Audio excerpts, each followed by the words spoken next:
നോക്കൂ, എന്തെങ്കിലും ശരീരം കാല് കാണുമോ? അത് കാണുന്നില്ല, ഞാൻ കംഫർട്ട് ആണോ എന്ന് അറിയാൻ വേണ്ടി. ഓക്കെ. ഇങ്ങനെയാ പ്രശ്നം നല്ലത്. നല്ലതല്ലേ? ഇങ്ങനെ പിന്നെ ഇത് അങ്ങനത്തെ ഒരു പോഡ്കാസ്റ്റും ആണല്ലോ ആസൻ. നമ്മൾ റെഡിയാ? യെസ്. ഇന്ന് ഞാൻ ഭയങ്കര സന്തോഷത്തിലാണ് കേട്ടോ ഇരിക്കുന്നത്. ഞാൻ ചില പോഡ്കാസ്റ്റിൻ്റെയൊക്കെ സമയത്ത് പറയാറുണ്ട്, നിങ്ങളുടെ അടുത്ത് കുട്ടികളുണ്ടെങ്കിൽ മാറ്റി നിർത്തിയിട്ട് വേണം ഈ ഒരു പോഡ്കാസ്റ്റ് കേൾക്കാനെന്നൊക്കെ. പക്ഷേ ഇന്ന് അങ്ങനെയല്ല പറയുന്നത്. നിങ്ങളുടെ അടുത്ത് കുട്ടികളുണ്ടെങ്കിൽ അവരെയും കൂടെ വിളിച്ചിരുത്തിയിട്ട് വേണം ഈ ഒരു പോഡ്കാസ്റ്റ് കേൾക്കാൻ എന്നുള്ളതാണ്. ഇപ്പം ഏറ്റവും കൂടുതൽ നമ്മളോട് സംസാരിക്കാൻ സമയമുള്ളത് ആ ഒരു ഏജ് ഗ്രൂപ്പിനാണ്. അവർക്ക് ഒരുപാട് സമയമുണ്ട്. അവരോട് ആരും സംസാരിക്കുന്നില്ല എന്നുള്ളതേ ഉള്ളൂ. നമ്മൾ പ്രായമായവർ അല്ലെങ്കിൽ അവർക്ക് ഇപ്പോഴും ഞാനെപ്പോഴും പറയാം, അവരൊരു ട്രഷർ ട്രോവ്, അവർക്കൊരു നിധിയുണ്ട്. കുറേ കുട്ടികൾക്ക് സ്പീച്ച് ഭയങ്കര ലേറ്റ് ആവുന്നു, സ്പീച്ച് തെറാപ്പി എടുക്കേണ്ടി വരുന്നു. അപ്പോൾ അങ്ങനെയുള്ളൊക്കെ സ്പേസിൽ എത്രത്തോളം കഥകൾ ഹെൽപ്പ് ചെയ്യും? കാരണം മദർ ടങ്ങിൽ സ്ട്രോങ് ആയിട്ടുള്ളൊരു കുട്ടി എല്ലാ ലാംഗ്വേജിലും ഈവൻ സയൻസിലും ഒക്കെ വളരെ സ്ട്രോങ് ആവും. ഞാൻ മനസ്സിലാക്കുന്നത് ഈ പ്രകൃതിയുമായിട്ട് അവരെ കണക്ട് ചെയ്ത് വിട്ടാൽ അവർക്ക് ഒരിക്കലും ബോറടിക്കില്ല. ഒരു അമ്മ കുഞ്ഞിനോട് കഥ പറഞ്ഞു കൊടുക്കുമ്പോൾ അവിടെ വരുന്ന ആ ഒരു കണക്ഷൻ ഉണ്ട്, അവർ തമ്മിലുള്ള ഒരു ബോണ്ടിങ്. അപ്പം അച്ഛൻ പറയുന്നത് ഈ മണിയടി കേൾക്കുമ്പോൾ തന്നെ ഒരു ടെൻഷനും ഒരു പേടിയാണ്. പലരും പോയി ഒളിച്ചിരിക്കുകയൊക്കെ ചെയ്യും. അപ്പം ഈ പണ്ടാരം അവരൊക്കെ വന്നു എന്നറിയുമ്പോഴത്തേക്കും ഈ പണ്ടാരം എന്നിട്ട് ഒന്നുകൂടി ചോദിക്കും, പറഞ്ഞാൽ കേൾക്കാത്ത കുട്ടികളുണ്ടോ, സ്കൂളിൽ പോവാത്ത കുട്ടികളുണ്ടോ, കള്ളം പറയുന്ന കുട്ടികളുണ്ടോ എന്നൊക്കെ ചോദിക്കും. അന്ന് ഓണത്തിൻ്റെ സമയമായിരുന്നു. അപ്പം എല്ലാവർക്കും പുതിയ ഉടുപ്പായിൽ പല ചെറിയ കുട്ടികളും വന്ന് എൻ്റെ അടുത്ത്, കണ്ടു എൻ്റെ പുതിയ പാൻറ്റാണ്, ഇന്നെനിക്ക് പാൻറ്റാണ് കിട്ടിയെന്ന് കഴിഞ്ഞാൽ അവരാ ഒരു പാൻറ്റിന് അത്രയും എത്ര ഇതായിരുന്നു. ശരിക്കും സന്തോഷിക്കാൻ പറ്റണം. അതായത് ലൈഫ് സിമ്പിളായിട്ട് കാണണം. നമ്മളാണ് അതിനെ കോംപ്ലിക്കേറ്റഡ് ആക്കുന്നത്. നമ്മൾ ലൈഫിനെ സിമ്പിളായിട്ട് കണ്ടാൽ അതത്രേ ഉള്ളൂ എന്നെനിക്ക് തോന്നിയിട്ടുണ്ട്. ഇപ്പം എല്ലാവരും പറയും നല്ല മക്കളെ കിട്ടിയില്ലേ. അങ്ങനെ അല്ല, തിരിച്ചാണ്. നല്ല അച്ഛനെയും അമ്മയും കിട്ടുന്നതാണ്. കാരണം അവർക്ക് നമ്മളാണ് അവരെ നല്ലതും ചീത്തയും ആക്കുന്നത് എന്ന് ചിന്തിച്ചിട്ടുണ്ട്.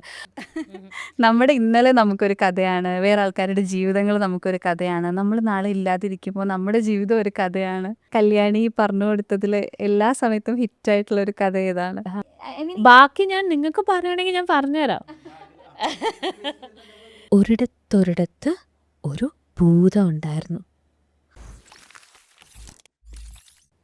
Hello everyone, welcome to you in you mindful. ഇന്ന് ഞാൻ ഭയങ്കര സന്തോഷത്തിലാണ് കേട്ടോ ഇരിക്കുന്നത്. ഞാൻ ചില പോഡ്കാസ്റ്റിൻ്റെയൊക്കെ സമയത്ത് പറയാറുണ്ട്, നിങ്ങളുടെ അടുത്ത് കുട്ടികളുണ്ടെങ്കിൽ മാറ്റി നിർത്തിയിട്ട് വേണം ഈ ഒരു പോഡ്കാസ്റ്റ് കേൾക്കാനെന്നൊക്കെ. പക്ഷേ ഇന്ന് അങ്ങനെയല്ല പറയുന്നത്. നിങ്ങളുടെ അടുത്ത് കുട്ടികളുണ്ടെങ്കിൽ അവരെയും കൂടെ വിളിച്ചിരുത്തിയിട്ട് വേണം ഈ ഒരു പോഡ്കാസ്റ്റ് കേൾക്കാൻ എന്നുള്ളതാണ്. ഇന്ന് നമ്മൾ സംസാരിക്കാൻ പോകുന്നത് കഥകളെ കുറിച്ചിട്ടാണ്.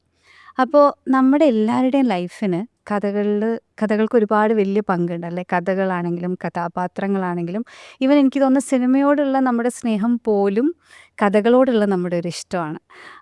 അപ്പോൾ ഇന്ന് കഥ പറയുന്ന ഒരാളാണ് എൻ്റെ കൂടെ ഉള്ളത്. നിങ്ങളെല്ലാവരും ചിലപ്പോൾ കേട്ടിട്ടുണ്ടാവും ഈ ഒരു പേര്. കല്യാണി ഗോപകുമാറാണ്.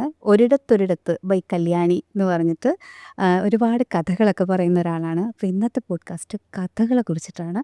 വളരെ സ്നേഹത്തോടു കൂടി സ്വാഗതം ചെയ്യുന്നു. Welcome to the show. Thank you. അപ്പോൾ നമ്മളെപ്പോഴും പറയുമല്ലോ, ഈ ഇന്നർ ചൈൽഡ് ആക്റ്റീവ് ആയിട്ടുള്ള ആൾക്കാർക്ക് കഥകൾ കേൾക്കാൻ ഭയങ്കര ഇഷ്ടമാണ്. എനിക്ക് എല്ലാ സമയത്തും തോന്നുന്നുണ്ട്, ഞാൻ അവിടെ നിന്ന് വളർന്നിട്ടേ ഇല്ല. എനിക്ക് എപ്പോഴാണെങ്കിലും ഇങ്ങനെ ആരെങ്കിലും കഥ പറഞ്ഞാൽ അതിങ്ങനെ കേട്ടിരിക്കാൻ ഭയങ്കര ഇഷ്ടമാണ്. എല്ലാവർക്കും പക്ഷേ കഥ പറയാൻ പറ്റണം എന്നില്ല എന്ന് തോന്നുന്നു അല്ലേ? നമ്മൾ എല്ലാവരും ഒന്നും കഥ പറയുന്ന ആൾക്കാരല്ല. ആൻഡ് ഞാൻ ചില സമയത്ത് ഇങ്ങനെ ആലോചിക്കാറുണ്ട്, എൻഡ് ഓഫ് ദ ഡേ നമ്മളെല്ലാവരും ഒരു കഥയല്ലേ. നമ്മുടെ ഇന്നലെ നമുക്കൊരു കഥയാണ്, വേറെ ആൾക്കാരുടെ ജീവിതങ്ങൾ നമുക്കൊരു കഥയാണ്, നമ്മൾ നാളെ ഇല്ലാതിരിക്കുമ്പോൾ നമ്മുടെ ജീവിതം ഒരു കഥയാണ്.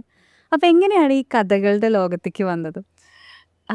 ഇപ്പം നേരത്തെ പറഞ്ഞില്ലേ, എല്ലാവർക്കും കഥ പറയാൻ ചിലപ്പോൾ പറ്റില്ലായിരിക്കും. അതെ, പക്ഷെ ഞാനത് വിശ്വസിക്കുന്നേ ഇല്ല. എല്ലാവർക്കും പറ്റും. എല്ലാവർക്കും പറ്റും. കാരണം എല്ലാവർക്കും, ഇപ്പം നമ്മളെല്ലാവരും നമ്മുടെ മക്കൾക്ക് കഥ പറഞ്ഞിട്ടുണ്ട്. മിക്കവാറും ഉള്ള എല്ലാ അമ്മൂമ്മമാരും അവരുടെ കൊച്ചുമക്കൾക്ക് കഥ പറഞ്ഞു കൊടുത്തിട്ടുണ്ട്. അപ്പം നമുക്ക് എല്ലാവർക്കും കഥ പറഞ്ഞു കൊടുക്കാൻ പറ്റും. ശരിക്കും ഞാൻ കഥ പറഞ്ഞ് തുടങ്ങിയതും, ഞാൻ ഒരുപാട് കഥ കേട്ട് വളർന്ന ഒരാൾ തന്നെയാണ്. എനിക്ക് എൻ്റെ അമ്മൂമ്മയാണെങ്കിലും എൻ്റെ അച്ഛനാണെങ്കിലും അമ്മയൊക്കെ കുറേ കഥ പറഞ്ഞു തന്നിട്ടുള്ള ആളാണ്. പക്ഷെ ഞാൻ കഥ പറയണം അല്ലെങ്കിൽ കഥയ്ക്ക് ഇത്രയും ഇമ്പോർട്ടൻസ് ഉണ്ട് എന്ന് ഞാൻ മനസ്സിലാക്കിയത് എൻ്റെ അമ്മ ശരിക്കും എൻ്റെ മോനൊരു 5-6 മാസം കാണുമായിരിക്കും. അത്രയും ചെറുതായിരുന്നു. അപ്പം ഞാൻ അമ്മയുടെ അടുത്താക്കിയിട്ട് കുളിക്കാൻ പോയി. അപ്പോൾ കുളിച്ചുകൊണ്ടിരുന്നപ്പോൾ തന്നെ എനിക്ക് കേൾക്കാം അവിടെ ഭയങ്കര കരച്ചിൽ, ഭയങ്കരമായിട്ട് മോൻ കരയുകയാണ്. അപ്പോഴത്തേക്ക് കുറച്ച് കഴിഞ്ഞപ്പോഴത്തേക്ക് ആ കരച്ചിൽ നിന്നു. പിന്നെ ഞാൻ പെട്ടെന്ന് കുളിച്ച് ഇറങ്ങുമ്പോഴത്തേക്കും അമ്മ അരവിന്ദൻ എൻ്റെ മോനോട് പറയുന്നത്, ആ ആന എന്താ ആന വരുന്നു, തയ്യക്കാരൻ സൂചി കൊണ്ടൊരു കുത്തു കൊടുത്തു. ഇതമ്മ 2 തവണ പിന്നെയും പറയാം. ആന തുമ്പിക്കൈ ഇങ്ങനെ കാണിച്ചു, തയ്യക്കാരൻ സൂചി കൊണ്ട് കുത്തു കൊടുത്തു. അപ്പം ഞാൻ ഒരിക്കലും പറയുന്നില്ല 6 മാസമായ ആ മോന് മനസ്സിലായി കാണില്ല. പക്ഷേ മേ ബി എന്തോ സംസാരിക്കാൻ അമ്മ ശ്രമിച്ചു എന്നും ആ നറേഷനും ആ കുട്ടിയുമായിട്ട് അത് കണക്റ്റായി. അപ്പം ഞാൻ ശരിക്കും വിചാരിച്ചു, ഇത്രയും നാളും നമ്മൾ ചുമ്മാ കളിപ്പിക്കാൻ ശ്രമിച്ചു, ഇതൊക്കെ ശ്രമിച്ചെങ്കിലും അമ്മ ഒരു കഥയുടെ എലമെൻറ്റ് അവിടെ കൊണ്ടുവന്നപ്പം എന്തോ വ്യത്യാസമായിട്ട് തോന്നിക്കാണാം. അല്ലെങ്കിൽ ആ പറഞ്ഞ രീതിയിൽ എന്തെങ്കിലും ആ കുട്ടിക്ക് ഇഷ്ടപ്പെട്ട് കാണാം. അതുകൊണ്ട് ആ കുട്ടി അത് ശ്രദ്ധിച്ചിരുന്നു. പിന്നെ എനിക്ക് മനസ്സിലായി, പിന്നെ അമ്മ വരുമ്പം മോൻ എന്തെങ്കിലുമൊക്കെ ഇങ്ങനെ വാ കൊണ്ട് സംസാരിക്കാൻ ശ്രമിക്കുന്നത്. അമ്മയോട് മാത്രം അങ്ങനെ, നമ്മളോടൊക്കെ വേറെ രീതി. അപ്പോൾ ശരിക്കും ഞങ്ങൾ എന്നിട്ട് അതിനെപ്പറ്റി ഇങ്ങനെ ഡിസ്കസ് ചെയ്യുകയും ചെയ്തു. അയ്യോ, കഥ പറഞ്ഞപ്പോൾ മോൻ മിണ്ടാതിരുന്നല്ലോ. അന്നാണ് ശരിക്കും ഓക്കെ കഥയുടെ ആ ഒരു ഇമ്പോർട്ടൻസ് നമ്മൾ പറയണം, അത് അതിന് പ്രായമില്ലാന്ന് തന്നെ മനസ്സിലാക്കിയത് ഈ ഒരു ഇൻസിഡൻ്റാണ്. അങ്ങനെയാണ് കഥകൾ. പിന്നെ ഞാൻ കേട്ട കഥകളൊക്കെ ഒന്നുകൂടെ ഡോക്യുമെൻ്റ് ചെയ്ത് തുടങ്ങിയൊക്കെയാണ് ഇതിങ്ങനെ തുടങ്ങുന്നത്. ഈ കഥകൾ എന്ന് പറയുമ്പോഴേ എസ്പെഷ്യലി നമ്മൾ കേൾക്കുമ്പോൾ, ഒരാൾ കഥ പറഞ്ഞ് നമ്മൾ കേൾക്കുമ്പോൾ നമ്മളെ മനസ്സിൽ ആ കഥയുടെ നമ്മുടെ മനസ്സിലൊരു ഇമാജിനേഷൻ ഉണ്ടാവുന്നല്ലോ. ഇപ്പോൾ കല്യാണി കഥ പറയുമ്പോൾ കല്യാണിയുടെ മനസ്സിലൊരു പിക്ചർ ഉണ്ട്. എന്നോടാ പറയണമെങ്കിൽ ഞാൻ വേറൊരു പിക്ചർ ഉണ്ടാക്കുന്നുണ്ട്. ഒരു 10 പേരെടുത്താണ് പറയുന്നതെങ്കിൽ 10 പേരും വേറെ വേറെ ലോകം ഉണ്ടാക്കുന്നുണ്ട്. ഇപ്പം ഞാനൊരു വിഷ്വൽ കണ്ടുകൊണ്ടിരിക്കുക, അപ്പം നമുക്കൊരു സിനിമ എന്ന് പറഞ്ഞാൽ ആ സിനിമയുടെ വിഷ്വലിൽ നമ്മുടെ ഇമാജിനേഷൻ നിന്നുമല്ലോ, അതിൻ്റെ അപ്പുറത്തേക്ക് നമുക്കില്ല. പക്ഷെ നമ്മൾ കഥ കേൾക്കുന്ന സമയത്ത് അങ്ങനെയല്ലല്ലോ, നമ്മളെല്ലാവരും ഓരോ ലോകം ഉണ്ടാക്കും. ഞാൻ എല്ലാ സമയത്തും വിചാരിക്കാറുണ്ട്, നമ്മളെല്ലാവരുടെയും മനസ്സിൽ ഒരു പിക്ചറുള്ള ഒരാളാണ് ദൈവം.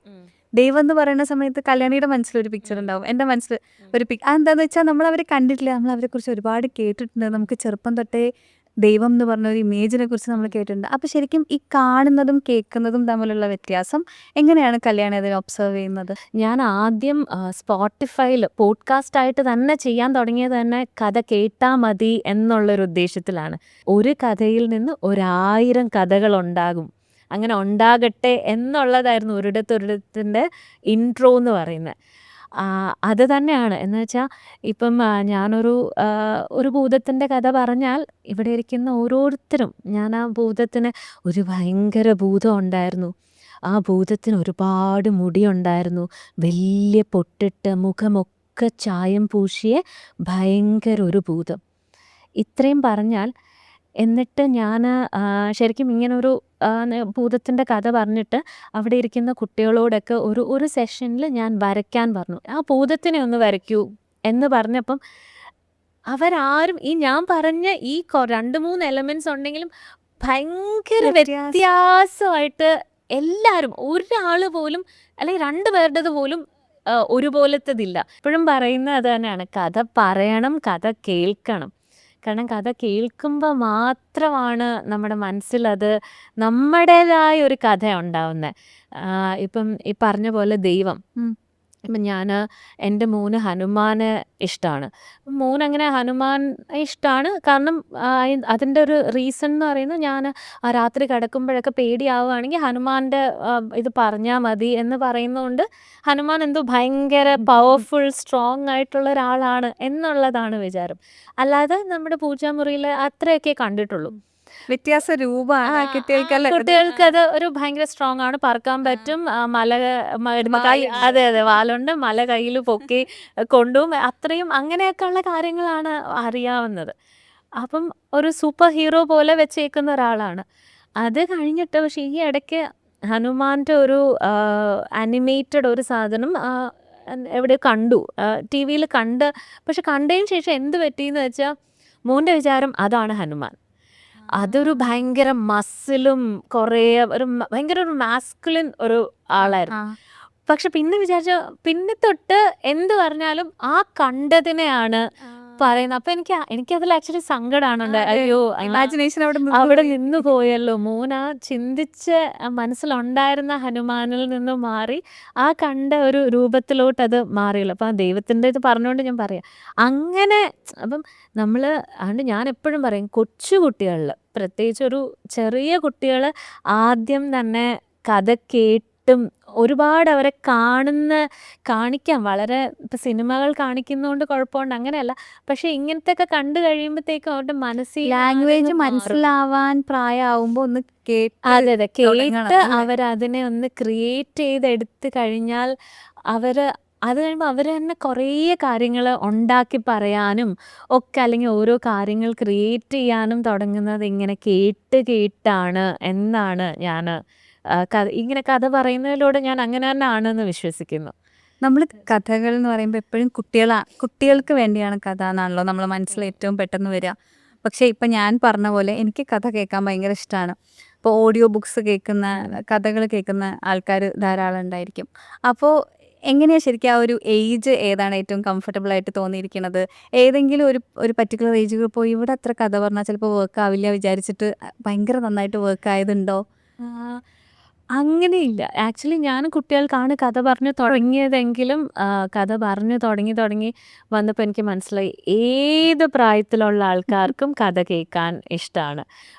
ഏജ് ഗ്രൂപ്പ് ഏതാണെങ്കിലും കഥ കേൾക്കാൻ കാരണം ഞാൻ കുട്ടികൾക്ക് പറഞ്ഞിട്ടുണ്ട്, കോളേജ് സ്റ്റുഡൻസിന് പറഞ്ഞിട്ടുണ്ട്, കുറച്ച് നല്ല പ്രായമായവർക്ക് പറഞ്ഞിട്ടുണ്ട്, ടെക് റിലേറ്റഡ് ആൾക്കാരുടെ ഇടയിൽ പറഞ്ഞിട്ടുണ്ട്. അപ്പം ഇതിലെല്ലാവർക്കും കഥ കേട്ടുകൊണ്ടിരിക്കും.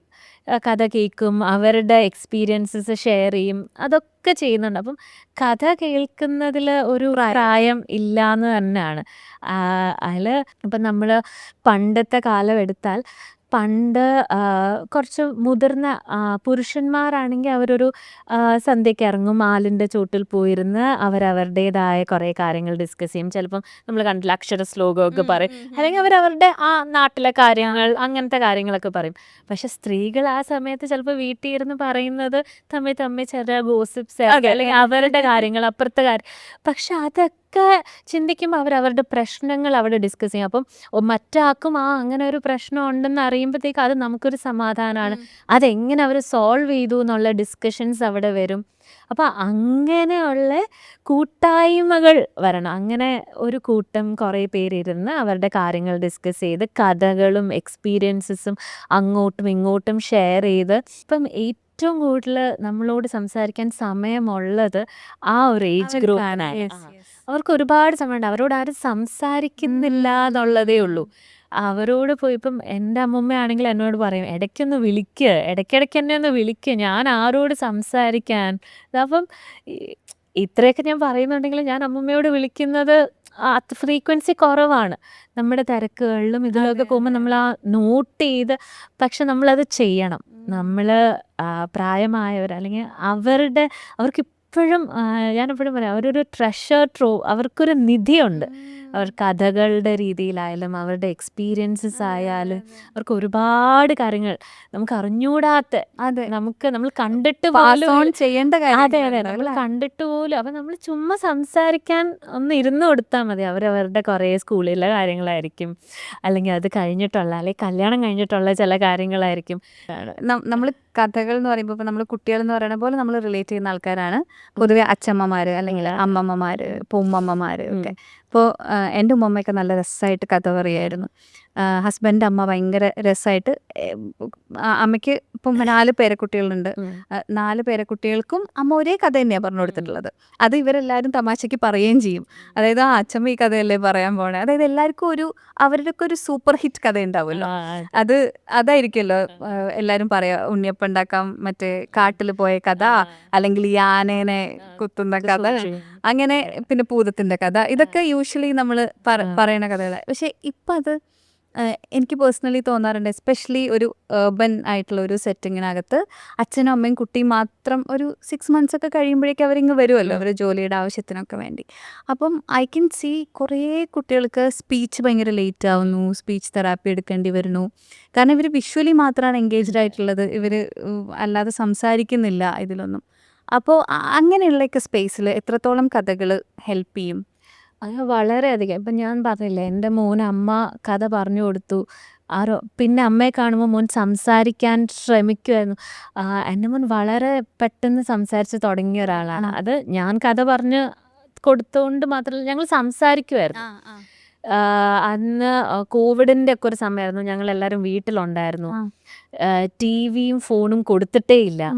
അപ്പം അതൊക്കെ കൊണ്ടുമൊക്കെ വളരെ പെട്ടെന്ന് സംസാരിച്ച് തുടങ്ങി. പക്ഷെ ഞാനിപ്പം കുറേ സെഷൻസ് ചെയ്യാൻ ഈ പ്രീ സ്കൂൾസിലൊക്കെ പോകുമ്പം ശരിക്കും ഞാൻ പല സ്കൂളിലും 1-2 കുട്ടികളെങ്കിലും ഈ വിർച്വൽ ഓട്ടിസം എന്ന് പറയുന്ന ഒരു കണ്ടീഷനുള്ളവരെ ഞാൻ കാണുന്നുണ്ട്.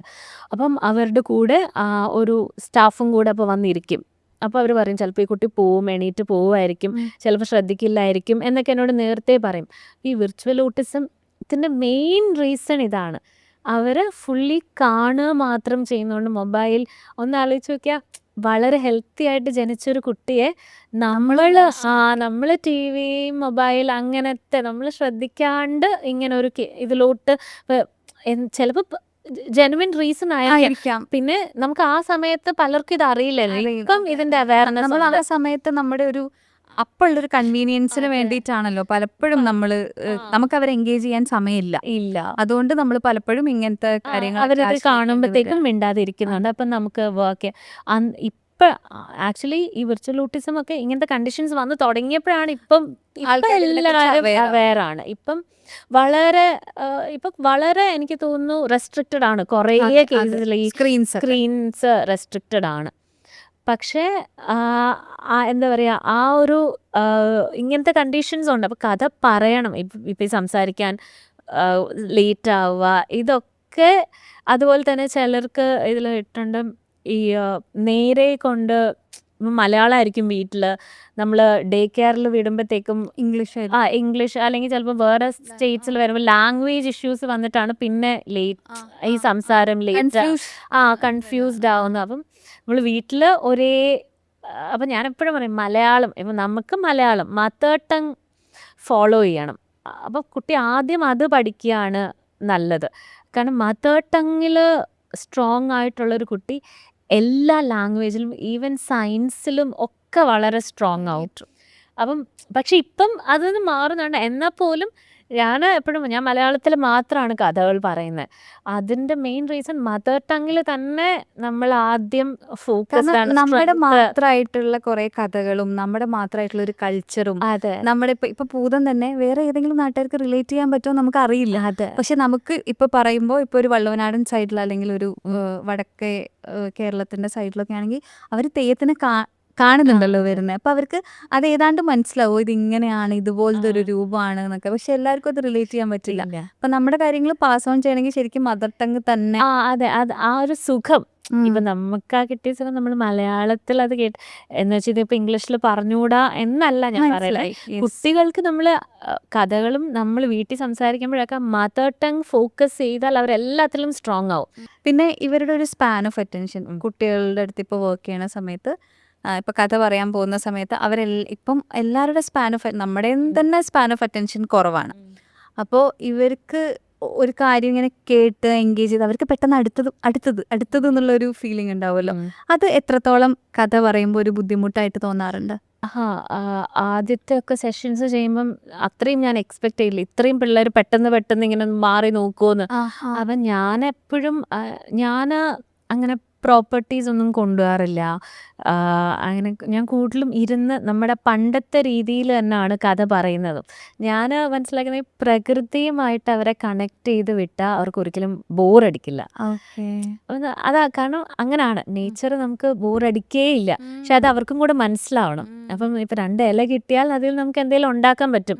ഒരു കൊച്ചിങ്ങ കയ്യിൽ കൊച്ചിങ്ങ വെള്ളയ്ക്ക കൈ കിട്ടിയാൽ ആ ഈർക്കിലൊക്കെ വെച്ചാൽ നമുക്കത് ഉണ്ടാക്കാൻ പറ്റണം എന്നുള്ളത് അവരും അറിയണം. അപ്പം അതുകൊണ്ട് അങ്ങനെയും ഒക്കെ ചെയ്യിപ്പിക്കും. എന്നിട്ട് പിന്നെ അടുത്ത കഥയിൽ പോവും. അല്ലെങ്കിൽ ചെറിയ ചെറിയ കുഞ്ഞുണ്ണി മാഷിൻ്റെ കവിതകൾ ആ സെഷൻ്റെ ഇടയിൽ പറയും. അപ്പോൾ അവരത് ശ്രദ്ധിക്കും. കാരണം അത് ഒരു വളരെ എളുപ്പം കുഞ്ഞതാണ്, വലിയ കാര്യങ്ങൾ വളരെ ലളിതമായി പറയുന്ന കവിതകളാണ്. ഈ കഥയൊക്കെ നമ്മൾ പറയുമ്പോൾ കഥയ്ക്കൊക്കെ ഒരു ഫീലുണ്ട്. അതൊരിക്കലും ആ സ്ക്രീനിന് കൊടുക്കാൻ പറ്റില്ല. ഇല്ല. നമ്മുടെ ആ ഒരു വോയിസിൻ്റെ ആയാലും ആ ഒരു വാംത്തും ആ ഒരു ഫീല് കഥ പറയുമ്പോൾ അത് കിട്ടും. അത് കുട്ടികളെ നമ്മളിലോട്ട് അടുത്ത് ചേർത്ത് വെക്കാൻ അതിന് സാധിക്കും. അതുകൊണ്ടാണ് ഇപ്പം നമ്മൾ ഞാൻ ആദ്യം ഈ ഒരിടത്തൊരിടത്ത് തുടങ്ങിയപ്പം ഞാൻ പേരൻസ് കഥ കേൾക്കണം എന്നുള്ളതായിരുന്നു എൻ്റെ ഒരു ഉദ്ദേശം. പേരൻസ് കഥ കേൾക്കുക, അത് കുട്ടികൾക്ക് കുട്ടികൾക്ക് പറഞ്ഞു പറഞ്ഞു കൊടുക്കുക. കൊടുക്കുക. കാരണം ഇപ്പം അമ്മയും കുഞ്ഞും എന്നും രാത്രി ഒരമ്മ കുഞ്ഞിനോട് കഥ പറഞ്ഞു കൊടുക്കുമ്പോൾ അവിടെ വരുന്ന ആ ഒരു കണക്ഷൻ ഉണ്ട്. അവർ തമ്മിലുള്ള ആ ഒരു ബോണ്ടിങ്, അവരുടെ ഏറ്റവും സേഫായിട്ടുള്ള ഏറ്റവും കംഫർട്ടബിൾ ആയിട്ടുള്ളൊരു സ്പേസിലാണ് അവർ അപ്പം എത്തുന്നത്. അവർക്ക് എന്തും ചിന്തിക്കാം, എന്തും പറയാം, അത്രയും. അപ്പം നമ്മൾ അങ്ങനെ ഒരു സ്പേസ് അവർക്ക് ക്രിയേറ്റ് ചെയ്യണം. ആ ഒരു ബോണ്ടിങ് വളരെ നല്ലതാണ്, അല്ലെങ്കിൽ വളരെ ഇമ്പോർട്ടൻ്റ് ആണ്. ഇപ്പം സ്കൂളിൽ നിന്ന് വന്നു കഴിഞ്ഞ് എന്തൊക്കെയുണ്ട് വിശേഷം എന്ന് ചോദിച്ചാൽ ഒന്നും പറയില്ല. ഒന്നുമില്ല, എന്നത്തെയും പോലെ എന്നൊക്കെ. സെയിം ഒന്നുമില്ല, അങ്ങനെ അങ്ങനെ അങ്ങനെയൊക്കെ പറയുള്ളൂ. പക്ഷെ ചിലപ്പോൾ ഈ രാത്രി കഥ പറഞ്ഞു കൊടുക്കുന്നതിൻ്റെ ഇടയിൽ ഒരുപാട് വിശേഷങ്ങൾ കേൾക്കാൻ പറ്റും. ഒരുപാട് വിശേഷങ്ങൾ പറയും. എല്ലാവർക്കും ഒരു സൂപ്പർ ഹിറ്റ് കഥ ഉണ്ടാവുമല്ലോ. അങ്ങനെ കല്യാണി പറഞ്ഞു കൊടുത്തതിൽ എല്ലാ സമയത്തും ഹിറ്റായിട്ടുള്ള ഒരു കഥ ഏതാണ്? അത് ഈ ഭൂതപ്പാട്ട് അതന്നെയായിരിക്കും അല്ലേ? അതെ. കാരണം അതാണ് ഞാൻ ഇപ്പം ഏറ്റവും കൂടുതൽ പറഞ്ഞിട്ടുള്ള കഥയും എല്ലാവർക്കും ഇഷ്ടമാണ് ആ കഥ കേൾക്കാൻ. അതിലൊരു ഭയങ്കര നമ്മൾ കുറേ ഇമേജസ് എനിക്ക് തോന്നുന്നു വിഷ്വലി എവിടേക്കൊക്കെയോ കണ്ടിട്ടുണ്ട് അതിൻ്റെ ഒരു വിഷ്വൽ രൂപമൊക്കെ. ഐ മീൻ ഈ പ്രായത്തിനിടയ്ക്ക് നമ്മൾ കുട്ടികൾക്ക്, പക്ഷെ അതെനിക്ക് തോന്നുന്നു ഒരു ഭയങ്കര ഇമാജിനേഷനും ഭയങ്കര മിസ്റ്ററിയും ഒക്കെ ബിൽഡ് ചെയ്യുന്നത് അതായിരിക്കും അല്ലേ? കാരണം ചുള്ളിക്കമ്പ്, ഇത് മറ്റേ കണ്ണ് കൊണ്ടുപോയി, അതൊക്കെ പറയുന്ന കാരണം ഇപ്പം ഞാനും ഇങ്ങനെ പറയും, ഇന്നൊരു ഭൂതത്തിൻ്റെ കഥയാണ് പറയുന്നതെന്ന് പറയുമ്പോൾ തന്നെ അവരെല്ലാവരും ഭൂതോ, അയ്യോ ഭൂതോ, ഇങ്ങനെയൊക്കെ പറഞ്ഞ കുട്ടികൾ ആ ഒരു വലിയവർക്ക് പറയുമ്പോൾ അവർക്കതൊരു തിരിച്ചു പോക്കുക പോലാണ്. അവരുടെ പണ്ട് കേട്ട കഥ അവരുടെ കേൾക്കുന്ന സുഖമാണ് അതിൽ നിന്ന് കിട്ടുന്നത്. കുട്ടികൾ വളരെ എന്നിട്ടിങ്ങനെ ആ കഥ പറയുമ്പോഴത്തേക്കും കഥ പറഞ്ഞു തുടങ്ങുമ്പോൾ കണ്ണടച്ചൊക്കെ ഇരിക്കും. ആദ്യം ഭൂതം വന്നു എന്ന് പറയുമ്പോൾ കണ്ണടയ്ക്കും. എന്നിട്ട് ഇങ്ങനെ ഒന്ന് ഇടയ്ക്ക് ഇങ്ങനെ എന്നെ ഒന്ന് നോക്കും. എന്നാൽ ഞാൻ വലുതായിട്ട് അഭിനയിച്ചിട്ടൊന്നല്ല, എന്നാലും ആ കഥയുടെ ഒരു ഇതിൽ അവരിങ്ങനെ എന്നിട്ട് പിടിച്ചോണ്ട് പോയി എന്നൊക്കെ പറയുമ്പോൾ അയ്യോ ഇനി എന്ത് ചെയ്യും എന്നുള്ള അവരിങ്ങനെ ചിന്തിക്കുന്ന പോലെയൊക്കെ എനിക്ക് തോന്നും. അത് കഴിഞ്ഞിട്ട് പിന്നെ അമ്മ വന്നു എന്നൊക്കെ പറയുമ്പോൾ പിന്നെ അവർ വളരെ എക്സൈറ്റഡ് ആയിട്ട് ഇനി എന്താണ്. അപ്പം ഭൂതപ്പാട്ടിൽ എനിക്ക് തോന്നിയിട്ടുള്ള അതിൽ കുറേ ഇമോഷൻസ് ഉണ്ട്. ഇപ്പം പിന്നെ കുട്ടികൾക്ക് ഭയങ്കര കണക്റ്റഡ് ആണ്. അവരാരോ കൊണ്ടുപോയി അമ്മയുടെ അവർ മാറി. അതിൻ്റെ അവസാനം ഞാനിങ്ങനെ പറയും ചെയ്യും, നമ്മളതുകൊണ്ട് പരിചയമില്ലാത്തവരുടെ അടുത്തൊന്നും പോവരുത്, അങ്ങനെ ആരെങ്കിലും വിളിച്ചാലൊന്നും നമ്മൾ പോവരുത്, അവർ തരുന്നൊന്നും വാങ്ങരുത്. ഞാൻ കുട്ടികളോട് ഇതാണ് അതിൻ്റെ ഒരു ഇതുപോലെ പറഞ്ഞൊന്ന് കൊടുക്കുന്നത്. എൻ്റെ ഉദ്ദേശം ഇതാണ്, കേരളവുമായിട്ട് കണക്ട് ചെയ്യുക, ആ കൾച്ചർ അവരെ മനസ്സിലാക്കിപ്പിക്കുക, അവർക്ക് ഇതൊക്കെയാണ്. അപ്പം നമ്മൾ നമ്മുടെ സംസ്കാരം അല്ലെങ്കിൽ നമ്മുടെ കൾച്ചറും ട്രഡീഷനും ഒക്കെ നമ്മൾ പറഞ്ഞു കൊടുക്കുമ്പം ആണ് അവരെ നമുക്കൊന്ന് റൂട്ടഡ് ആക്കാൻ പറ്റുന്നത്. നമ്മളിതായിരുന്നു, നമ്മളിങ്ങനെയായിരുന്നു എന്നൊക്കെ അവരെയും മനസ്സിലാക്കി. അല്ലെങ്കിൽ കഥകളൊക്കെ ഭയങ്കര ജനറൽ ആയി പോവില്ലേ? നമുക്ക് നമ്മുടെ കഥകൾ പറയുമ്പോഴാണ് നമ്മളെല്ലാവരും ഒന്നാണ്, അല്ലെങ്കിൽ നമ്മളെ എനിക്ക് തോന്നിയിട്ടുള്ള നമുക്കിങ്ങനെ ചേർത്ത് പിടിക്കാൻ പറ്റുന്നത്. അപ്പോൾ അത് കാണുമ്പോഴും അവർക്ക് കണക്റ്റ് ആവും, അതിനോടൊക്കെ ഒരു ഇഷ്ടം തോന്നും. കഥ ഇങ്ങനെ പുതിയ കഥകൾ അന്വേഷിച്ച് പോകുന്നതിൻ്റെ ഇടയ്ക്ക് ഏതെങ്കിലും ഭയങ്കര രസമുള്ള കഥ കിട്ടിയിട്ടുണ്ടായിരുന്നോ? ഈ കഥകൾ അന്വേഷിച്ച് പോകുന്നതിനിടയ്ക്കെന്ന് പറയാൻ പറ്റില്ല. ഇപ്പം എൻ്റെ വീട്ടിൽ അരവിന്ദൻ ഇങ്ങനെ ഭയങ്കര ബഹളമൊക്കെ ഉണ്ടാക്കി ഭയങ്കര വാലായിട്ട് ഇങ്ങനെ അക്രമമായിട്ട് ഇങ്ങനെ നടക്കുമ്പോഴത്തേക്കും എൻ്റെ അച്ഛൻ ഒരു ദിവസം ഇങ്ങനെ മോനോട് പറഞ്ഞു, നീ ഇനി കാണിച്ചുണ്ടല്ലോ പണ്ടാരം വരും എന്ന് പറഞ്ഞു. പണ്ടാരം വന്നാൽ പണ്ടാരം പിടിച്ചോണ്ട് പോകും കേട്ടോ എന്നൊക്കെ പറഞ്ഞ് പേടിപ്പിച്ചു. അപ്പോഴാണ് ആക്ച്വലി ഈ പണ്ടാരത്തിനെ എനിക്ക് പോലും അറിഞ്ഞുകൂടായിരുന്നു. അന്നാണ് അച്ഛൻ എൻ്റെ മോനോട് ഇത് പറഞ്ഞപ്പോഴാണ് ഞാനിങ്ങനെ അച്ഛൻ എന്ത് പണ്ടാരം വരും എന്ന് പറഞ്ഞു. അപ്പോഴാണ് ഈ പണ്ടാരത്തിനെ പറ്റി എന്നോട് പറയുന്നത്. അപ്പോൾ പണ്ട് ഈ തിരുവനന്തപുരം സൈഡിലാണ്, തിരുവനന്തപുരത്ത് പണ്ട് ഇങ്ങനെ ഒരാൾ വരും. എൻ്റെ സമയത്തൊന്നും ഇല്ലായിരുന്നു, എൻ്റെ അച്ഛൻ്റെ ഒക്കെ സമയത്ത്, അച്ഛനൊക്കെ കുട്ടിയായിരുന്നപ്പോഴും ഒക്കെ ഉണ്ടായിരുന്നു എന്ന് പറഞ്ഞു. ഈ പണ്ടാരം ഒരു അപ്പൂപ്പനെ പോലെ ഒരു വയസ്സായ ഒരാളാണ് വരുന്നത്. ഈ പുള്ളി ഇങ്ങനെ വരുമ്പോൾ തന്നെ ഇങ്ങനെ മണി അടിച്ചാണ് വരുന്നത്. മണി എന്ന് പറഞ്ഞാൽ ഇവിടെ ഇങ്ങനെ ഒരു പ്ലേറ്റ് പോലെ ഒരു സാധനം ഇങ്ങനെ അതിൽ അടിച്ചിട്ടോ അങ്ങനെ എന്തോ ആണ് ഈ പണ്ടാരം വരുന്നത്. ശബ്ദം ഉണ്ടാക്കിയിട്ട് ഒരു മണിയടി ശബ്ദമാണ് കേൾക്കുന്നത്. ഒരു മണിയൊച്ചയോടുകൂടി പണ്ടാരം വരും. എന്നിട്ട് പണ്ടാരം ചോദിക്കും, പറഞ്ഞാൽ കേൾക്കാത്ത കുട്ടികളുണ്ടോ, സ്കൂളിൽ പോവാത്ത കുട്ടികളുണ്ടോ, കള്ളം പറയുന്ന കുട്ടികളുണ്ടോ എന്നൊക്കെ ഈ പണ്ടാരം ചോദിച്ചുകൊണ്ട് വരും. അപ്പം അച്ഛൻ പറയുന്നത് ഈ മണിയടി കേൾക്കുമ്പോൾ തന്നെ ഒരു ടെൻഷനും ഒരു പേടിയാണ്. പലരും പോയി ഒളിച്ചിരിക്കുകയൊക്കെ ചെയ്യും. അപ്പം ഈ അമ്മയും അമ്മൂമ്മമാരും ഒക്കെ വീട്ടിലുള്ളവരൊക്കെ എല്ലാ പിള്ളേരെയും വിളിച്ച് അവിടെ കൊണ്ട് നിർത്തും. നിർത്തി കഴിയുമ്പോഴത്തേക്കും ഈ പണ്ടാരം അവരൊക്കെ വന്നു എന്ന് അറിയുമ്പോഴത്തേക്കും ഈ പണ്ടാരം അവിടെ ഇപ്പോൾ ഒരു ചെമ്പരത്തി ഉണ്ടെങ്കിൽ അങ്ങനെ ഒരു ചെടി ഉണ്ടെങ്കിൽ ആ ചെടിയുടെ ഇടയിൽ പോവും. എന്നിട്ട് ഒന്ന് കുനിഞ്ഞ് ഒന്ന് നൂരും. നൂരുമ്പോഴത്തേക്കും ഒരു മുഖം മൂടി പോലെ ഒരു ഇത് വെച്ച് ഒരു രൂപം വരും. അപ്പം അത് പേടിക്കുന്നൊരു രൂപമാണ്. ഞങ്ങളുടെ ആ സൈഡിലൊക്കെ അതൊരു ഹനുമാന്റെയും പേടിക്കുന്ന ഒരു ഹനുമാന്റെ രൂപം, ഹനുമാൻ പണ്ടാരം എന്നും ഒക്കെ പറയാറുണ്ട്. അപ്പം ഇങ്ങനെ ഒരു ഹനുമാന്റെ ഒരു രൂപം ഇങ്ങനെ വരും. എന്നിട്ട് ഒന്നുകൂടി ചോദിക്കും, പറഞ്ഞാൽ കേൾക്കാത്ത കുട്ടികളുണ്ടോ, സ്കൂളിൽ പോവാത്ത കുട്ടികളുണ്ടോ, കള്ളം പറയുന്ന കുട്ടികളുണ്ടോ എന്നൊക്കെ ചോദിക്കും. അപ്പം അച്ഛൻ പറയും, അപ്പം അമ്മൂമ്മയും ഒക്കെ ഇങ്ങനെ ഒന്ന് നോക്കും, പറയണോ ഇപ്പം പറയണോ, അപ്പം നമ്മൾ പറയല്ലേ എന്നുള്ള രീതിയിൽ നിൽക്കുമ്പോഴത്തേക്ക് പറയും, ഓ ഇല്ല ഇല്ല ഇവിടെ അങ്ങനെ ഇല്ല, ഇവിടെ നല്ല പൊന്നു മക്കളേ ഉള്ളൂ എന്നൊക്കെ പറയും. ഉടനെ തന്നെ ഈ പുള്ളി അവരെ അനുഗ്രഹിക്കുമ്പോഴത്തേക്കും നമ്മൾ പണവും അരി അങ്ങനെ പൈസ ഒക്കെ കൊടുക്കും. പുള്ളി അങ്ങ് പോവും. ഇതെനിക്ക് തോന്നുന്നു എല്ലാ നാട്ടിലും നമ്മൾ ഈ ചോറൊക്കെ വാരി കൊടുക്കുന്ന സമയത്ത് നമ്മളിങ്ങനെ പറയല്ലോ, മുഴുവൻ കഴിച്ചില്ലെങ്കിൽ ഇപ്പൊ ആരോ ഒന്ന് ഇങ്ങനെ പല സ്ഥലത്ത് പല പല കഥ പല പല പേരുകളായിരിക്കും.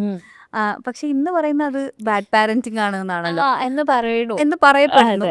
അപ്പോൾ ശരിക്കും ഈ എങ്ങനെയാണ് പാരന്റിങ്? ഞാനിപ്പോൾ ഇത്രയും കഥകൾ കേൾക്കുകയും നമ്മുടെ കുറേ ഹിസ്റ്ററിയും ഒക്കെ അറിയാം എന്നുള്ളത് കൊണ്ട് ഒരു കുട്ടിയെ വളർത്തുന്നു 6 വയസ്സായി എന്നുള്ളതും കൂടെ ഞാനിങ്ങനെ നമ്മുടെ കോണ്ടെക്സ്റ്റിൽ അല്ലെങ്കിലും ഞാൻ ചോദിക്കുന്നതാ. ഈ ജെന്റിൽ പാരന്റിങ് എന്ന് പറയുന്ന ഒരു കോൺസെപ്റ്റ് ഫെയിൽ ചെയ്യുന്നുണ്ടെന്ന് തോന്നുന്നുണ്ടോ? ഞാൻ ഈ ജെൻറൽ പേരൻറ്റിങ്ങിലും അല്ല മോനെ വളർത്തുന്നത്. അതുപോലെ തന്നെ ഭയങ്കര സ്ട്രിക്റ്റ് ആയിട്ടും അങ്ങനെയല്ല വളർത്തുന്നത്. ഞാനൊരു മിഡിൽ ഗ്രൗണ്ടിലാണ് ഇപ്പം നിൽക്കുന്നത്. കാരണം ഞാൻ അടിക്കാറുണ്ട്. ഒരു കാര്യം 2-3 തവണ പറഞ്ഞിട്ട് കേട്ടില്ലെങ്കിൽ ഇനി ഞാനത് ചെയ്താൽ അടിക്കും എന്ന് പറഞ്ഞിട്ട് ആ റീസണിൽ അടിക്കാറുണ്ട്. അതുകൊണ്ടാണ് നിനക്കിപ്പോൾ അടി കിട്ടിയത്, ഇനി ചെയ്യരുത്. എനിക്ക് തോന്നുന്നത് വർക്ക് ചെയ്യുന്നുണ്ടെന്നാണ്. കാരണം ഓക്കെ ചിലപ്പോൾ പറയുമായിരിക്കും അടിക്കാൻ പാടില്ല, ആയിരിക്കാം. എന്നാലും ഇപ്പം എനിക്ക് നല്ല അടി കിട്ടിയാണ് ഞാൻ വളർന്നിട്ടുള്ളത്. കാരണം എന്നെയും ഇതുപോലെ എന്നെ ആദ്യം മുമ്പിലിട്ടൊന്നും അടിച്ചിട്ടേ ഇല്ല. എനിക്കും കിട്ടിയ അടികളൊന്നും ഇപ്പൊ പറയുന്ന അടി കിട്ടിയാൽ നാളെ അത് ട്രോമ ആവുന്നാണല്ലോ. എനിക്ക് അങ്ങനെ ട്രോമ ഇല്ല. എനിക്കും അങ്ങനെ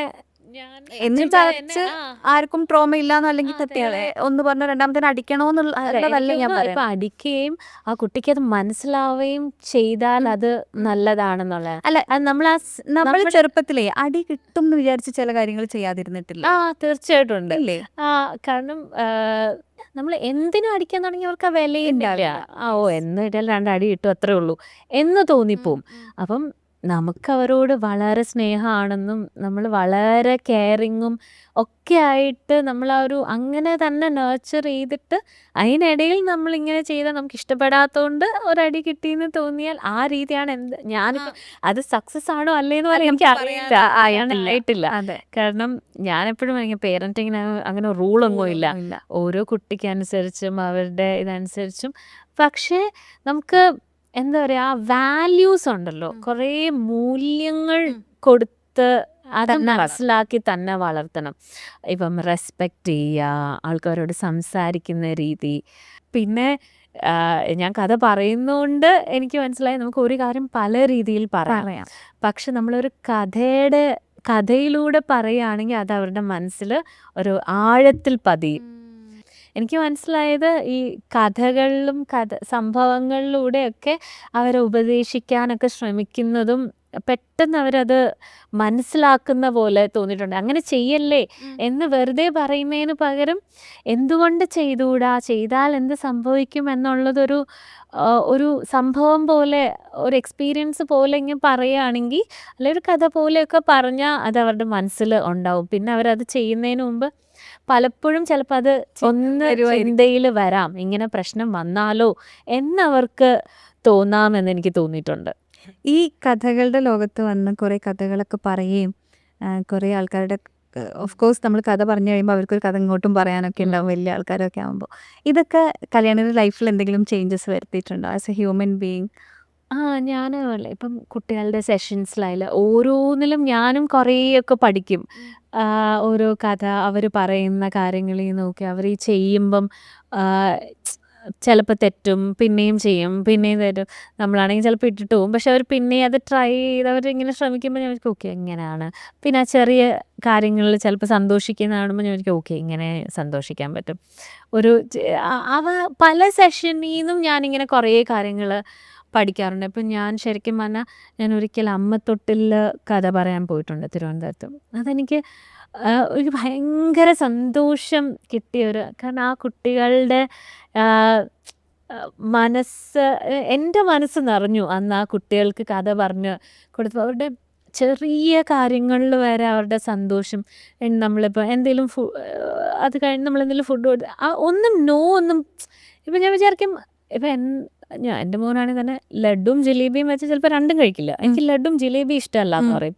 പക്ഷെ അവിടെ എല്ലാവരും എല്ലാം കഴിച്ചു.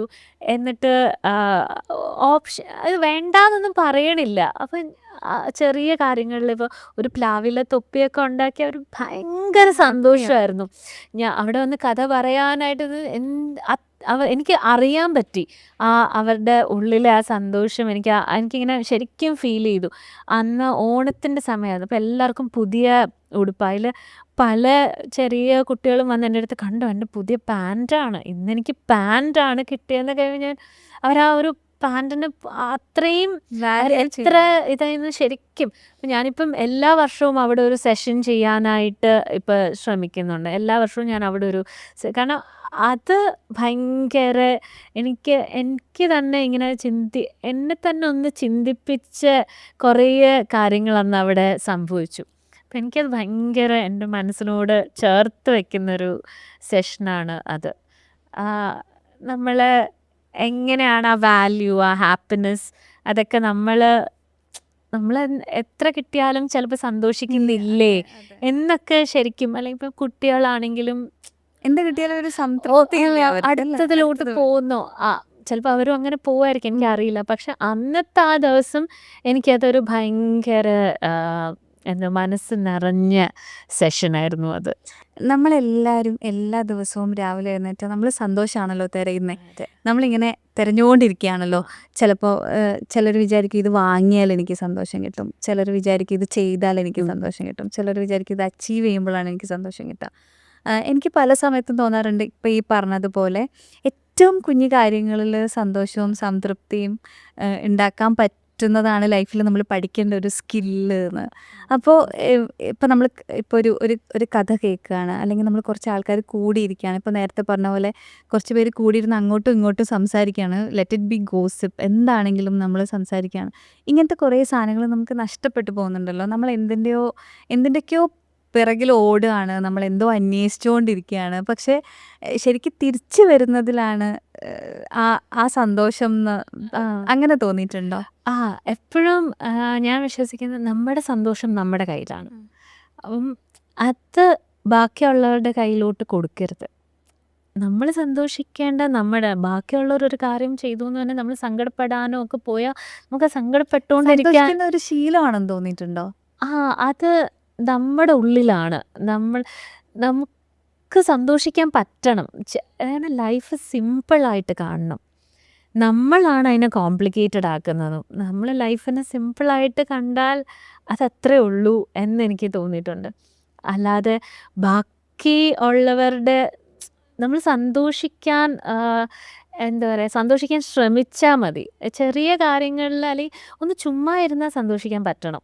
അല്ലെങ്കിൽ ചുമ്മാ ഇരുന്നിട്ടും ഇനി അടുത്തതെന്തെന്നും കഴിഞ്ഞു പോയതിനെ പറ്റിയും ചിന്തിച്ചുകൊണ്ടിരുന്നാൽ അത് നമുക്കൊട്ടും ആ നിമിഷത്തിൽ ഇപ്പം നമ്മളിവിടെ ഇരുന്ന് സംസാരിക്കുന്നു, എന്ത് രസമാണ് നമ്മൾ സംസാരിക്കുന്നതെന്ന് ചിന്തിച്ചാൽ അതവിടെ ഇരുന്നു. പക്ഷെ ഇപ്പോൾ നമ്മൾ ചിന്തിക്കുകയാണ് അയ്യോ നാളെ ഇനി അതൊക്കെ ചെയ്യണമല്ലോ, ഇനി വീട്ടിൽ പോയിട്ട് ഇത്രയും കാര്യങ്ങൾ ചെയ്യണമല്ലോ എന്ന് ചിന്തിച്ചാൽ അത് നമുക്കൊരു ആങ്സൈറ്റി ആയി. അപ്പോൾ അതാണ് എനിക്ക് എപ്പോഴും തോന്നുന്നത്. ഞാൻ എപ്പോഴും ഇങ്ങനെ പറയാറുള്ള അതാണ്, നമ്മുടെ സന്തോഷം നമ്മുടെ കയ്യിലാണ്. അത് ബാക്കിയുള്ളവർ എന്തെങ്കിലും അങ്ങോട്ടും ഇങ്ങോട്ടും ചെയ്തു എന്ന് തന്നെ സന്തോഷിക്കാതെ ഇരിക്കരുത് എന്നുള്ളതാണ് ഞാൻ എപ്പോഴും ചിന്തിക്കുന്ന ഒരു കാര്യം. കഥകൾ നമ്മൾ ഭയങ്കരമായിട്ട് ക്രിയേറ്റീവ് ആക്കുമല്ലോ. അത് നോട്ട് ജസ്റ്റ് ഇമാജിനേഷൻ എന്നുള്ളത് മാത്രമല്ല, ചിലപ്പോൾ നമ്മളിങ്ങനെ ഒരു കഥ പകുതി വെച്ച് നിർത്തി, ഞാനൊക്കെ മോന് പണ്ട് കഥ പറഞ്ഞു കൊടുക്കുമ്പോൾ പകുതി വെച്ച് നിർത്തിയിട്ട് ഇനി എന്താ ഉണ്ടാവുകയെന്ന് ചോദിക്കുമായിരുന്നു. അപ്പോൾ അവർ ക്രിയേറ്റ് ചെയ്ത ഒരു കഥ പറയും. അത് പലപ്പോഴും ചിലപ്പം ഇപ്പോൾ ഒരു പ്രശ്നത്തിൽ ഒരാൾ നിൽക്കുകയൊക്കെ ആണെങ്കിൽ, ഇപ്പോൾ മോനൊക്കെ ചെറുപ്പത്തിൽ കുറേ ഫേവറേറ്റ് ക്യാരക്ടേഴ്സ് ഉണ്ടായിരുന്നു, കാർട്ടൂണിൽ കാണുന്നതോ അല്ലെങ്കിൽ സ്റ്റോറി ബുക്കിൽ കാണുന്നതോ ഒക്കെ ആയിട്ടുള്ള. അപ്പോൾ അവരാരെങ്കിലുമൊക്കെ വന്ന് രക്ഷിക്കുന്ന പോലെ അവർ പറയും. ചിലപ്പോൾ ഇവർ റോൾ പ്ലേ ചെയ്യും ആ ആളായിട്ട് വരുന്നത്. അതായത് നമ്മളവരെ സ്ക്രീനില്ലാതെ കളിക്കാൻ വിടുന്ന, സ്ക്രീനില്ല അവർക്ക് പോസിബിലിറ്റി ഇല്ലാത്തൊരു സമയത്ത് ഇങ്ങനെയൊക്കെ ചെയ്യുന്നത് ഞാൻ കണ്ടിട്ടുണ്ട്. അവൻ ചെറുപ്പത്തിൽ അവനാണ് ചോട്ടാ ഭീം, അല്ലെങ്കിൽ അവനാണ് ഏത് ക്യാരക്ടറാണോ അവന് ഇഷ്ടമുള്ളത് അവർ. അപ്പോൾ ശരിക്കും എത്രത്തോളം നമ്മളെ കഥകൾ ക്രിയേറ്റീവ് ആക്കും? അങ്ങനെ എന്തെങ്കിലും പേഴ്സണൽ എക്സ്പീരിയൻസസ് ഉണ്ടോ? ക്രിയേറ്റീവ് ആക്കുന്ന ഇപ്പം ആദ്യം ഞാൻ പറഞ്ഞ പോലെ ഇപ്പോൾ ഒരു കുട്ടിയോട് കഥ പറഞ്ഞിട്ട് വരയ്ക്കാൻ പറയുമ്പോൾ പലരും പലത് വരയ്ക്കുക എന്നുള്ളത്, അല്ലെ ആ കഥ തന്നെ ഒന്നുകൂടെ പറഞ്ഞാലും ചില കാര്യങ്ങളൊക്കെ മാറിയും തിരിച്ചും പറയും. അവരുടെ ഒരു പെർസെപ്ഷൻ ചിലത് തെറ്റിപ്പോകുന്നതിൻ്റെ അത് മറന്നു പോകുന്നതിൻ്റെ ഇടയിൽ കൂടി വേറെ കാര്യങ്ങൾ എടുത്ത് പറയാറുണ്ട്. ഞാനെപ്പോഴും പറയും, കഥ കേൾക്കുമ്പോൾ നമുക്കുണ്ടാകുന്ന 3 ഇതെന്ന് പറയുന്നത് കണക്ഷൻ, ക്രിയേറ്റിവിറ്റി, കമ്മ്യൂണിക്കേഷൻ. ഈ 3 കാര്യങ്ങളാണ്. അതിൽ ക്രിയേറ്റിവിറ്റി ഈ കഥ കേൾക്കുമ്പോൾ തന്നെ നമ്മുടെ മനസ്സിൽ വരുന്ന, നമ്മൾ തന്നെ ഉണ്ടാക്കുന്ന. ഒരു തവണ ഈ കഥ ആമയും മുയലിൻ്റെയും കഥയൊക്കെ കേട്ടിട്ട് അതേപോലൊരു സിറ്റുവേഷൻ വന്നപ്പോഴത്തേക്കും എന്നോട് പറഞ്ഞു, ഞങ്ങൾ നടന്നു വന്നു, ഞങ്ങളായിരുന്നു ഫസ്റ്റ് നടന്നത്, പക്ഷെ പിന്നെയാണ് ബാക്കിൽ വല്ലിച്ചൻ വന്നത്, പക്ഷെ ഞങ്ങളൊന്ന് റെസ്റ്റ് എടുത്തിട്ട് പോയപ്പോൾ വല്ലിച്ചൻ അവിടെ എത്തി, പക്ഷെ ഞങ്ങളായിരുന്നു ഫസ്റ്റ്. ഇത് പറഞ്ഞിട്ട് ഇതമ്മ ആമയും മുയലും പോലെ ഇല്ലേ, ആ കഥ പോലെ ഉണ്ട്. അപ്പം അങ്ങനെ കണക്ട് ചെയ്തു. അപ്പം ഞാൻ വെച്ചു, ഓക്കെ, എത്രയോ നാളിന് മുമ്പ് ഞാൻ പറഞ്ഞു കൊടുത്തൊരു കഥയെ ഇപ്പം ശരിക്കും ഉള്ളൊരു എക്സ്പീരിയൻസ് ആയിട്ട് കണക്ട് ചെയ്തപ്പോഴത്തേക്കും എനിക്ക് ആ കഥ അങ്ങനെ കണക്ട് ചെയ്തത് എനിക്കൊരു ഓക്കെ, ഇങ്ങനെ മനസ്സിലാക്കിയല്ലോ എന്ന് തോന്നിയിട്ടുണ്ട്. അപ്പം ഞാനിങ്ങനെ പറയും, ഇപ്പോഴാണെങ്കിൽ ഇപ്പം ടു മച്ച് ഇൻഫർമേഷൻ ആണ്, പക്ഷെ ടു ലിറ്റിൽ കണക്ഷൻ ആണ് എന്നെനിക്ക് തോന്നിയിട്ടുണ്ട്. നമ്മളെ ആ കണക്ട് ചെയ്ത് നിർത്താൻ കഥകൾക്ക് ഒരുപാട് സാധിക്കും. ഇപ്പം ആ കഥയിലെ കഥാപാത്രങ്ങൾ പറയുന്ന ആളായിട്ടൊക്കെ ആ ഒരു കണക്ഷൻ, പിന്നെ ഇപ്പം ഈ പറഞ്ഞ പോലെ ക്രിയേറ്റിവിറ്റി, പിന്നെ നമ്മുടെ ആ ഒരു കമ്മ്യൂണിക്കേഷൻ, ആശയവിനിമയം, വളരെ സിമ്പിളായിട്ട് കാര്യങ്ങൾ കമ്മ്യൂണിക്കേറ്റ് ചെയ്യാനായിട്ട് കഥകൾ പറയുന്നതിലൂടെ കുട്ടികൾക്ക് സാധിക്കും. പൊതുവെ അമ്മയും കുഞ്ഞും എന്നോ അച്ഛനും കുഞ്ഞും എന്നോ അത് എന്തോ ആവട്ടെ, നമ്മൾ പൊതുവെ ഈ കിടക്കാൻ നേരത്തുള്ള നമ്മുടെ കഥ പറച്ചിൽ കുറച്ച് കഴിയുമ്പോൾ വിശേഷങ്ങൾ പറച്ചിലേക്ക് ആവുന്ന ഒരു അവസ്ഥ ഉണ്ടല്ലോ. ഞാനൊക്കെ അത് ഇപ്പോഴും ചെയ്യുന്ന ആളാണ്. അപ്പം എൻ്റെ അടുത്ത് പൊതുവെ പറയും, കിടക്കാൻ പോയി കഴിഞ്ഞാൽ 1 മണിക്കൂർ കഴിഞ്ഞിട്ട് അവർ ഉറങ്ങുള്ളൂ എന്ന് പറയട്ടെ. അത് സത്യത്തിൽ നമ്മൾ അത്രയും സമയം എടുക്കുകയും സംസാരിക്കുകയൊക്കെ ചെയ്യാറുണ്ട്. അത് എത്രത്തോളം ഇമ്പോർട്ടൻ്റ് ആണെന്ന് തോന്നിയിട്ടുണ്ട്? അത് വളരെ, കാരണം ഞാൻ എപ്പോഴും വിചാരിക്കുന്നത്, ഇപ്പം ഞങ്ങളുടെ വീട്ടിലാണെങ്കിൽ ഏറ്റവും നല്ല കോൺവെർസേഷൻസ് നടക്കുന്ന സമയമാണ് ആ രാത്രിത്തെ സമയം. അപ്പം ഞാനിപ്പോൾ പറയും, നേരത്തെ കിടത്താം, എന്നാലേ ഇത്രയും സംസാരം കഴിഞ്ഞിട്ട് ഉറങ്ങുള്ളൂ എന്നുള്ളത് പറയാറുണ്ട്. കാരണം അപ്പോഴാണ് എല്ലാ വിശേഷവും പറയുന്നത്. ആ കഥ ഒരു കുറച്ച് പറഞ്ഞു കഴിഞ്ഞാൽ, അല്ലെങ്കിൽ ചില ദിവസം കഥ നടക്കില്ല. ഇങ്ങനെ ഞാൻ എന്തെങ്കിലും പറയും, എന്തെങ്കിലും പറയും, പിന്നെ ഞങ്ങൾ ഇങ്ങനെ കാര്യങ്ങൾ പറഞ്ഞ് സ്കൂളിലെ ആയിരിക്കും, അല്ലെങ്കിൽ അമ്മ ഇനി പണ്ടത്തെ കാര്യം പറയാമെന്നൊക്കെ പറയും, അമ്മയുടെ വീട്ടിൽ നടന്ന കാര്യം പറയും. അങ്ങനെ പറയുമ്പോഴത്തേക്കും പിന്നെയും ഇപ്പോൾ പുതിയൊരു കാര്യം റിലേറ്റ് ചെയ്ത് പറയും. അപ്പോൾ ഇങ്ങനെ കുറേ നല്ല കോൺവെർസേഷൻസ് നടക്കും. അത് ഞാൻ മനസ്സിലാക്കുന്ന ഇപ്പോഴത്തെ കാലത്ത് അത് വളരെ വളരെ ഇമ്പോർട്ടൻ്റ് ആണ്. അവർ നമ്മളോടെല്ലാം വന്ന് പറയണമല്ലോ.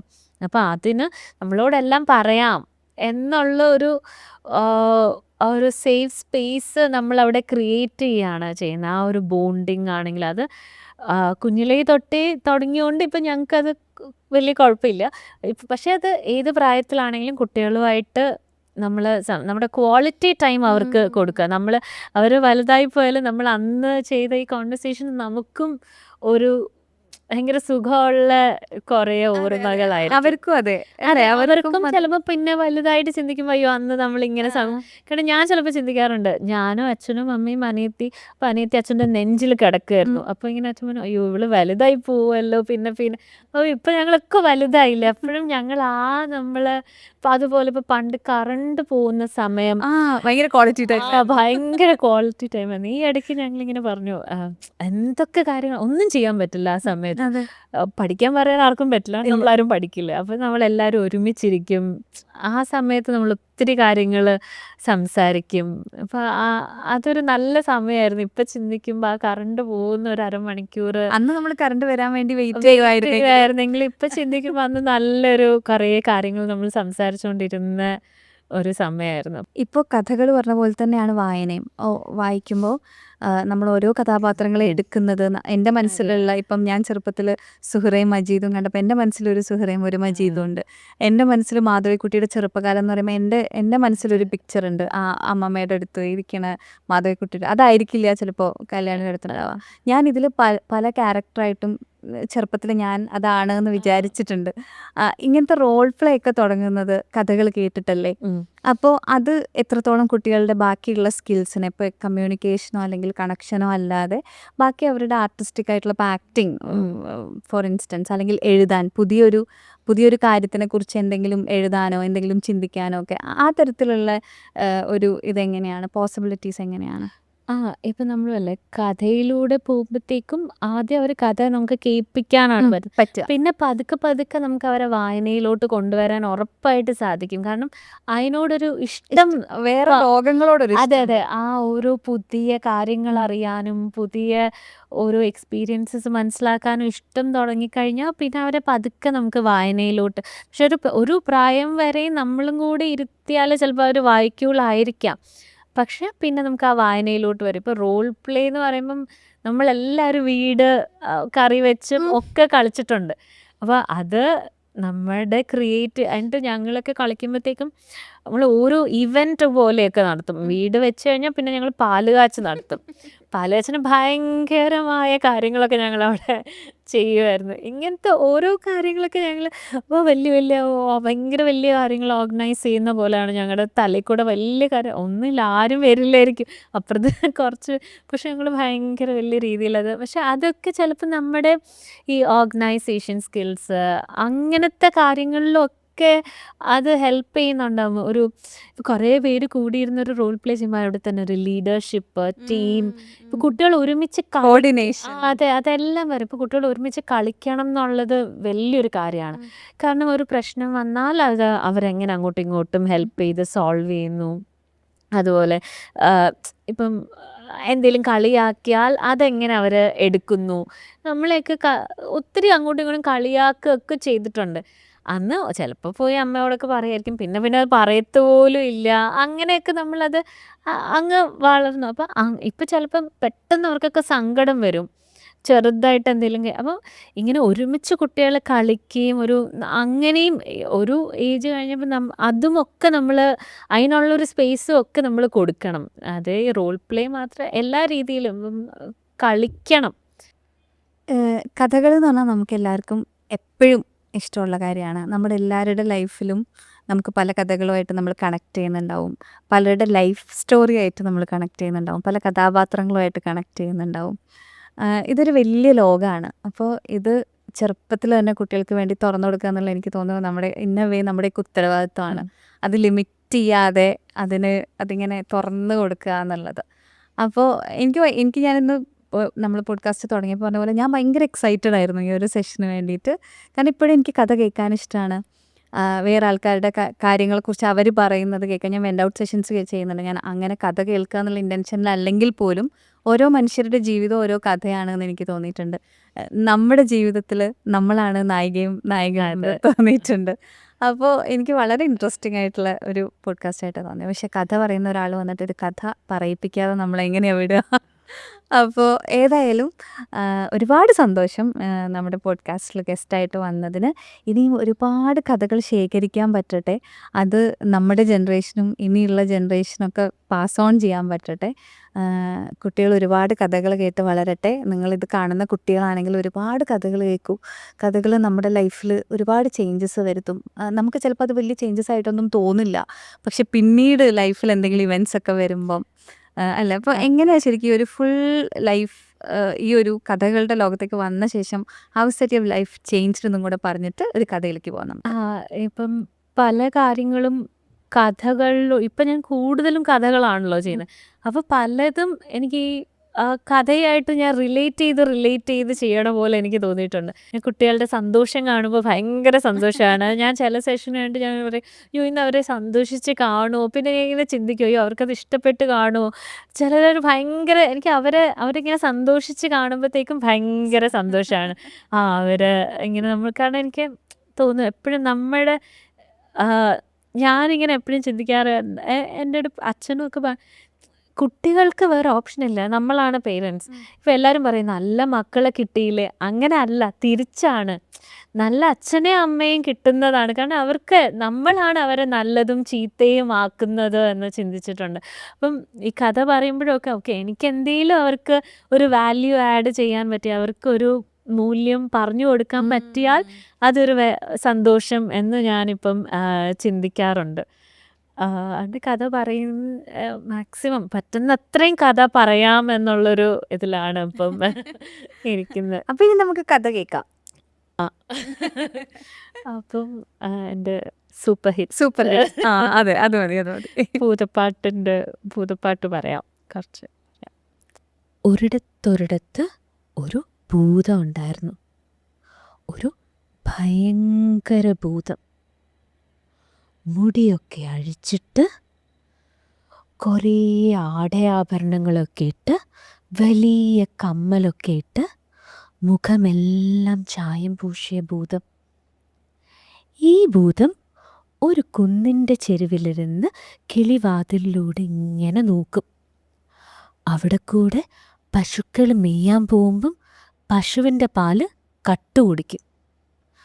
അവിടെ കൂടെ ജോലിയൊക്കെ കഴിഞ്ഞ് പോകുന്ന ആൾക്കാർ അവർ പോകുന്ന വഴിയൊക്കെ മറന്നു പോവും. പിന്നെ അവർ നടന്നാലും എത്തില്ല. കുറച്ച് കഴിയുമ്പോൾ അവർക്ക് മനസ്സിലാവും ഇതാ ഭൂതത്തിൻ്റെ പണിയാണെന്ന്. അപ്പം അവർ വെറ്റിലയും അടക്കയും കൊണ്ട് കാണിക്ക വയ്ക്കും. അപ്പോഴേക്കും ഭൂതം അത് കാണുന്നതും അവർക്ക് ആ വഴി കാണിച്ചു കൊടുക്കും. എന്നിട്ട് ആ വെറ്റിലയും അടക്കയും കഴിക്കും. എന്നിട്ടൊന്ന് മുറുക്കി തുപ്പും. അപ്പോഴോ അവിടെ എല്ലാം ചുമന്ന തെച്ചിപ്പൂ വരും. രാത്രിയായി സൂര്യൻ അസ്തമിച്ചു കഴിഞ്ഞാൽ അവിടെ കൂടെ പോകുന്ന ആൾക്കാരെ ഈ ഭൂതം പിടിക്കും. എന്നിട്ട് ഭൂതത്തിൻ്റെ വീട്ടിൽ കൊണ്ടുപോകും.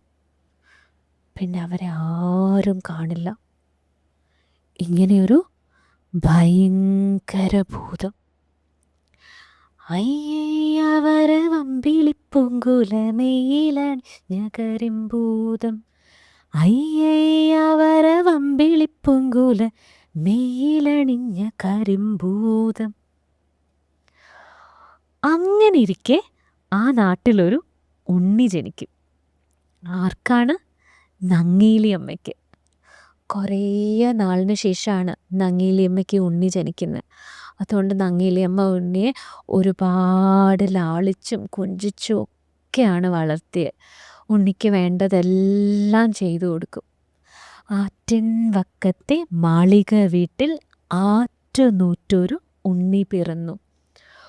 ഉണ്ണിക്കരമണി കിങ്ങിണി പൊന്നുകൊണ്ടുണ്ണിക്കു കാതിൽ കുടക്കടുക്കൻ. പാപ്പ കൊടുത്തു, പാല് കൊടുത്തു, പാവ കൊടുത്തു നങ്ങേലി.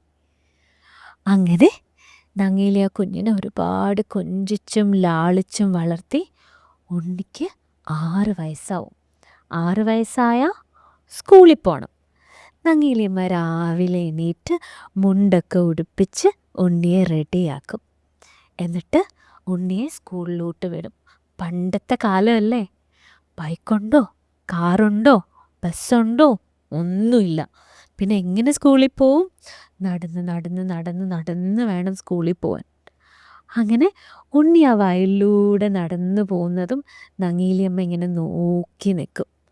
ഉണ്ണി നടന്നു പോകുന്നതും നോക്കി നങ്ങേലിയമ്മ നിൽക്കും. ഉണ്ണി വയലും കടന്ന് കുന്നിൻ്റെ അടുത്തെത്തി. കുന്നിൽ ആരുണ്ട്? ഭൂതം. ഭൂതം ഈ ഉണ്ണിയെ കാണും. കാണുമ്പോഴോ നല്ല പൂവമ്പഴം പോലിരിക്കുന്നൊരു ഉണ്ണി. നങ്ങേലിയമ്മയ്ക്ക് ഭയങ്കര അവന്നോട്ട് പറഞ്ഞാൽ മതി. അപ്പോൾ നങ്ങേലിയമ്മയ്ക്ക് ഭൂതത്തിന് ഈ ഉണ്ണിയെ ഇഷ്ടപ്പെടും. ഉണ്ണിയോ നല്ല പൂവമ്പഴം പോലിരിക്കുന്നൊരു ഉണ്ണി. ഭൂതം വിചാരിക്കും, എന്നാ ഈ ഉണ്ണിയെ ഭൂതം എടുക്കാമെന്ന്. പക്ഷേ ഈ ഭൂതത്തിൻ്റെ വേഷത്തിൽ പോയാൽ ഉണ്ണി പേടിക്കില്ലേ? അതുകൊണ്ട് ഈ ഭൂതം എന്ത് ചെയ്യും? ഓം ഹ്രീം എന്നൊരു മന്ത്രം ചൊല്ലി ഒരു കുഞ്ഞു പെൺകുട്ടിയെപ്പോലാവും. എന്നിട്ട് ഉണ്ണിയുടെ അടുത്ത് പോവും. എന്നിട്ട് പറയും, നമുക്കിന്ന് ഇവിടെ കളിച്ചാലോ? കുറച്ച് നേരം കളിച്ചിട്ട് സ്കൂളിൽ പോയാലോ? ഉണ്ണി ആദ്യം ഒന്ന് നോക്കും. എന്നിട്ട് പറയും, ഏയ് അത് പറ്റില്ല, എനിക്ക് കൃത്യസമയത്ത് സ്കൂളിലെത്തണം, അല്ലെങ്കിൽ എനിക്ക് വഴക്ക് കിട്ടും. അപ്പം ആ ഭൂതം, ആ ചെറിയ പെൺകുട്ടിയായിട്ടുള്ള ഭൂതം ഒന്നുകൂടെ പറയും, അയ്യോ ഇവിടെ ഭയങ്കര രസമാണ് കളിക്കാൻ, ഇവിടെ നമുക്ക് തുമ്പിയെ കൊണ്ട് കല്ലെടുപ്പിക്കാം, പൂമ്പാറ്റയെ പിടിക്കാം, ദാ ഈ വെള്ളത്തിലൊക്കെ കളിക്കാം, ഭയങ്കര രസമാണ്, കുറച്ച് നേരം കളിച്ചിട്ട് പോവാം. അപ്പോൾ ഈ ഉണ്ണി ഒന്നുകൂടെ ചിന്തിക്കും. എന്നിട്ട് ഉണ്ണി വിചാരിക്കും, ശരി എന്നാൽ കുറച്ച് നേരം കളിച്ചാലോ? അങ്ങനെ ഉണ്ണി ആ ബാഗും എഴുത്താണിയൊക്കെ അവിടെ വെക്കുന്നതോ ഈ ഭൂതം ഉണ്ണിയെ പിടിക്കും. എന്നിട്ട് ഭൂതത്തിൻ്റെ വീട്ടിൽ കൊണ്ടുപോകും.